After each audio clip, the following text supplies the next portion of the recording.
How I Met My Monster.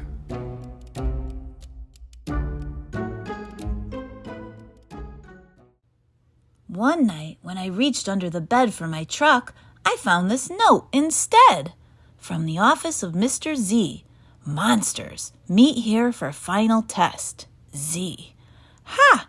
My parents were obviously trying to trick me into staying in bed. I didn't believe in monsters.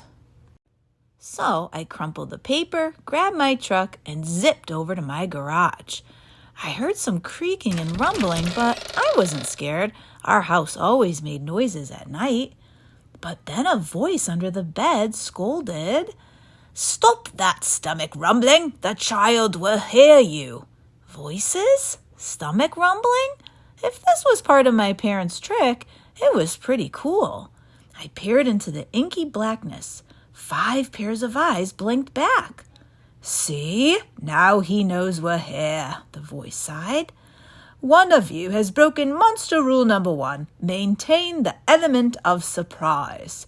This is no trick, I thought. There are monsters under my bed.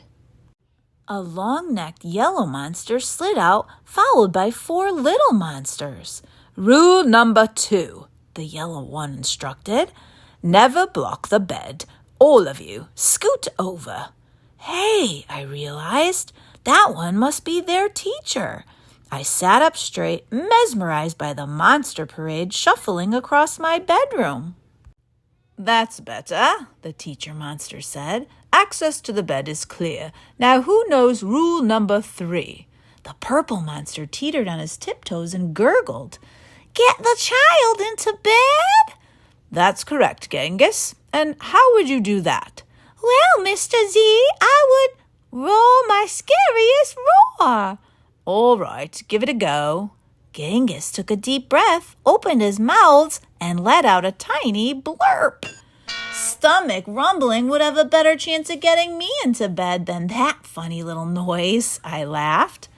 "The child is right," said Mr. Z, shaking his head. "That was not sufficiently scary. Genghis, I'm sorry. You're not the best monster for this child." There was some creaking as Genghis slunk beneath the bed. Before I could investigate where Genghis had gone, Mr. Z asked, "Now, who wants to try to get the child into bed?" The orange monster looked at the ceiling, and the red monster looked at the floor. Only the green one looked at me. First, he stared at my toes and started drooling. Then he took a step toward me, and I heard that rumbling noise again. I sprang into bed so he couldn't get my feet. Mr. Z blinked. "Very unconventional, Gabe. Your stomach gurgles seem to be what this child needs." What I needed was to make sure this little Gabe monster didn't eat my toes. "Right, you 3. The child is now in bed," said Mr. Z. "As every monster knows, the ultimate objective is rule number 4. Who can tell me what that is?" The orange monster bounced and squeaked. "Keep the child in bed until it falls asleep." "Correct, Morgan. And how would you accomplish that?" "Shadow puppets," she squeaked again. Gabe whistled through his nose and I snickered, but Mr. Z said, "Interesting idea. Try it."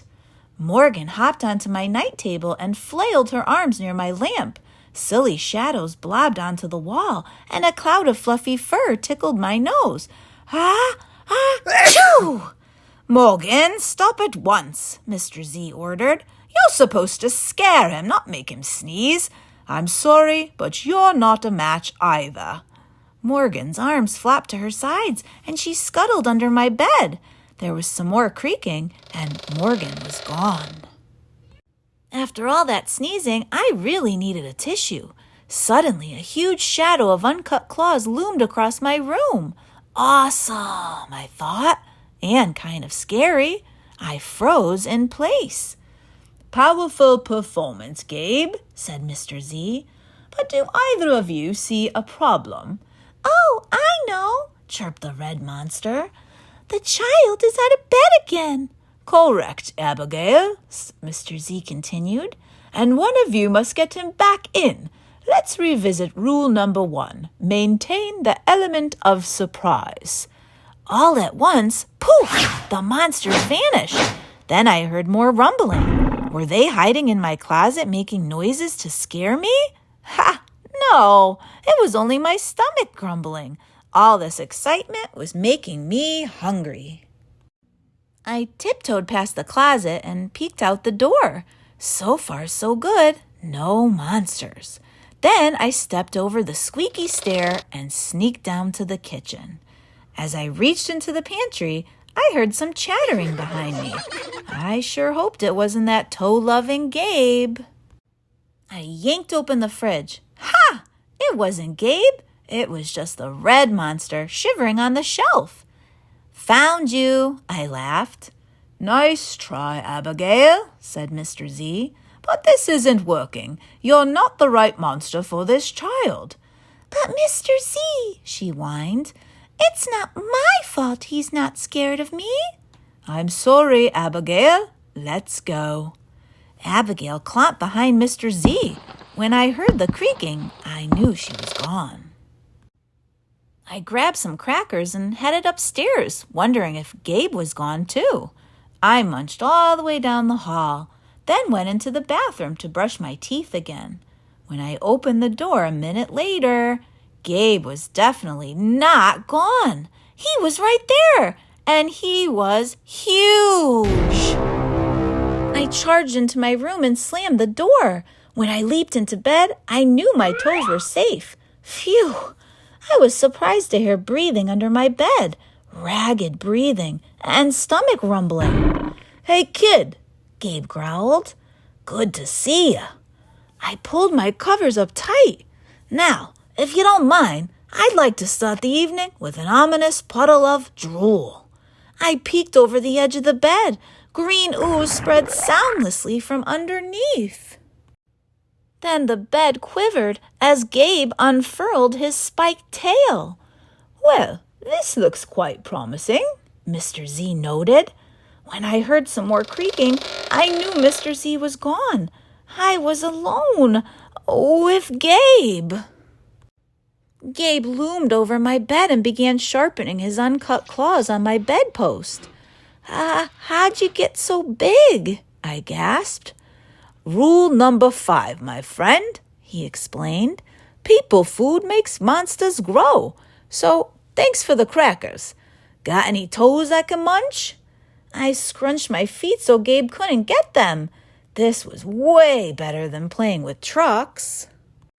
No toes tonight, but you can have this, I offered, tossing a stuffed monster off the bed. Gabe dove for it. His soft, comforting snorts filled the room as he snuffled the toy. I shivered. Kid, I think this is the beginning of a beautiful friendship. No other monster can scare me like you, I giggled. Gabe was the monster for me. His snorts and ooze were perfect. I yawned, then shivered again. I was asleep in no time. And that is the end of How I Met My Monster. Thanks for listening.